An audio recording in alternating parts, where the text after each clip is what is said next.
बबलू हाथी सुबह सवेरे अकेले वन में टहलने के लिए निकला। वह अपने ही धुन में चला जा रहा था। लगता था उसके दिमाग में कोई उलझन है जिसे वह सुलझाने की कोशिश कर रहा था।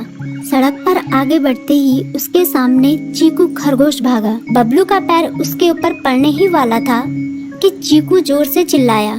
उसकी आवाज सुनकर बबलू ने अपना पैर पीछे खींच लिया। कहाँ खोए हो बबलू भाई? कहीं नहीं, बस कुछ ऐसे ही सोच रहा था। किस बारे में? तुम जानकर क्या करोगे? शायद मैं तुम्हारी कुछ मदद कर सकूं। तुम तो जानते हो आजकल वन में कितनी चोरियां हो रही हैं, पर चोर का कोई अता पता ही नहीं है। इस बात को लेकर वन के सारे प्राणी चिंतित थे। वे वहाँ खुद को सुरक्षित महसूस नहीं कर रहे थे। अरे चीकू भाई, हम मजबूर हैं। हम चोर को पकड़ ही नहीं पा रहे हैं। वह बहुत चालाक है और अपने काम को बड़ी कुशलता से अंजाम दे रहा है। कहीं कोई सबूत ही नहीं छोड़ रहा। हमारे राजा इस बात को लेकर बहुत चिंतित हैं। यही कारण है कि हम सब इस बारे में सोच रहे हैं। अब तुम मेरी इसमें क्या मदद कर सकते हो? मैं कुछ सोचता हूँ, हो सकता है मुझे कोई उपाय सूझ जाए। प्रयास करने में कोई हर्ज तो नहीं है। तुम ठीक कहते हो चीकू, लेकिन वन के गुप्तचर भी अभी तक इसका कोई हल नहीं निकाल सके। इतना कहकर वे चुप हो गए। बबलू की बातों ने चीकू को सोचने के लिए मजबूर कर दिया। चीकू को उदास देखकर बबलू बोला, तुम अपना मन छोटा मत करो। मुझे अच्छा लगा कि तुमने मेरी परेशानी को समझा। कभी मैं भी इस वन के लिए गुप्तचर का काम करता था। एक बार मेरी टांग टूट जाने से मेरे अंदर फुर्ती नहीं रही। तब से मैंने यह काम छोड़ दिया। चीकू, तुम चाहो तो यह काम दोबारा कर सकते हो। वन के प्राणी ज्यादातर दिन में भोजन की तलाश करते हैं, वे रात को आराम करते हैं। तुम दिन रात दोनों में ही भोजन की तलाश में निकल सकते हो सकता है रात को तुम्हें कुछ ऐसी बातों का पता चल जाए जो हमारे काम की हो। हाँ बबलू, तुम ठीक कहते हो। मैं आज रात को वन में घूम कर इस बात का पता करने की कोशिश करता हूँ। थोड़ी देर बातें करके चीकू अपने बिल की ओर बढ़ गया और बबलू अपने रास्ते चला गया। चीकू के दिमाग में अभी तक बबलू की कही बातें घूम रही थी। उसे समझ नहीं आ रहा था वह बबलू की मदद कैसे करे। दिन भर वह उसी उधेड़-बुन में लगा रहा।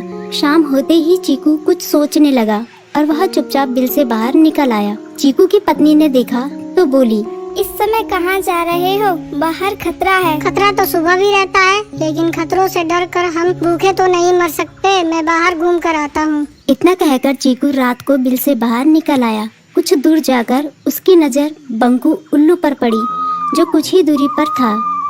वह पेड़ की डाल पर बैठा अपनी गर्दन चारों तरफ घुमा रहा था। वह तेजी से पेड़ की एक डाल से दूसरी डाल पर उड़ रहा था। बंकू की नजर उस पर नहीं पड़ी थी। कुछ सोचकर चीकू पेड़ के पीछे से बाहर निकलकर थोड़ी खुली जगह पर आ गया और वहां से बंकू उल्लू को देखने लगा। बंकू ने चीकू को अंधेरे में भी देख लिया, पर उसने उसमें कोई उत्सुकता नहीं दिखाई और अपनी गर्दन चारों ओर घुमाता रहा। चीकू बड़ी देर तक बंकू की हरकतों पर नजर रखे रहा। वह थोड़ी देर तक खुले मैदान में खड़ा रहा, पर बंकू ने उसे देखकर भी अनदेखा कर दिया।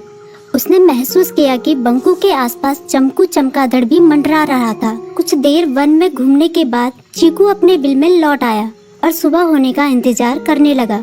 अगली सुबह बबलू उसी रास्ते में जा रहा था। रास्ते में चीकू उसका इंतजार कर रहा था। आज बड़ी जल्दी आ गए बबलू। हाँ, आजकल मुझे चिंता की वजह से नींद नहीं आती। कोई नई खबर है क्या? यकीन से तो मैं नहीं कह सकता, पर मैं तुम्हें ऐसे प्राणी का नाम बता सकता हूँ जो शायद चोरों की मदद कर रहा है। कौन है वो? बंकू उल्लू। इतना कहकर चीकू ने रात की घटना उसे ज्यों की त्यों सुना दी। इसे सुनकर बबलू का माथा ठनका। बबलू की आंखें चौंधिया गई। तुम ठीक कह रहे हो। मुझे आज रात बंकू और चमकू पर नजर रखनी होगी। इतना कहकर वे दोनों अपने अपने रास्ते चले गए। बबलू रात को अपने साथियों के साथ बंकू पर नजर गड़ाए रहा। उसकी संदिग्ध गतिविधियों को देखकर बबलू ने उसे उसके साथियों चंकी और संकी लोमड़ के साथ पकड़ लिया। बबलू ने सख्ती से पूछताछ करनी शुरू कर दी। तुम इस समय बंकू चमकू के साथ क्या कर रहे हो? हम चारों दोस्त हैं, इसलिए साथ बैठकर बातें कर रहे हैं। चमगादड़ और उल्लू की दोस्ती तो समझ में आती है, पर लोमड़ के साथ दोस्ती कैसे हो सकती है? सख्ती से पूछने पर दोनों ने अपना जुर्म कबूल कर लिया और सभी चोरियों के बारे में बताया जो उन्होंने कुछ दिन पहले वन में की थी। बबलू ने उनके चोरी का सारा सामान भी बरामद कर लिया। बंकू और चमकू को अभी तक समझ में नहीं आ रहा था कि वो इतनी आसानी से कैसे पकड़ में आ गई।